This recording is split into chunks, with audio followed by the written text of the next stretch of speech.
that there's something really special about this character, something about this dystopian future, something about the fact that he's a human man and not endowed with supernatural abilities or superpowers or superhuman strength or a magical robotic suit. You know, he's a man. He's a man who is tremendously courageous, very moral, sees the world in black and white, and is pretty badass.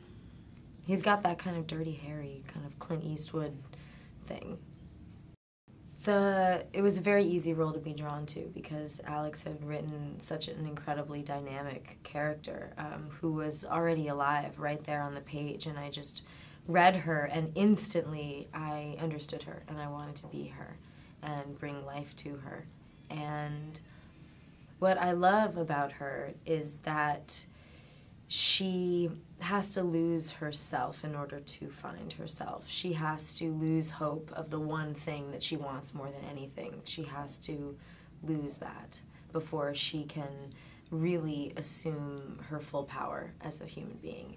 And the other thing I love about her is that she's a contradiction. She's many, many things that are antithetical, and they're all wrapped up in this one person. So she's very, very vulnerable, but she's also very, very strong. Her vulnerability makes her strong.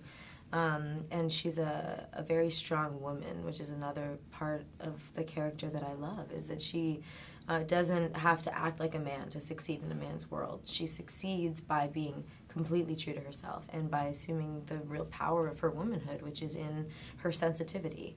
And she's so sensitive to the human condition and to the circumstances of everyone around her. It's that extreme sensitivity makes her job much more complicated, but it also really gives her strength and sets her apart and makes her special.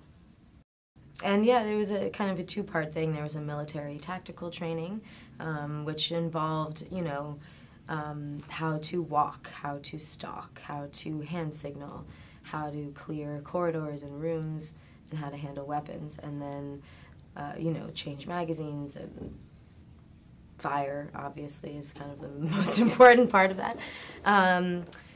And then there was the combat stuff, which we had an amazing stunt team in Cape Town who were very patient and kind and lovely people. And they taught me how to punch and kick and put these sequences together, and we worked really hard on them and learned how to roundhouse kick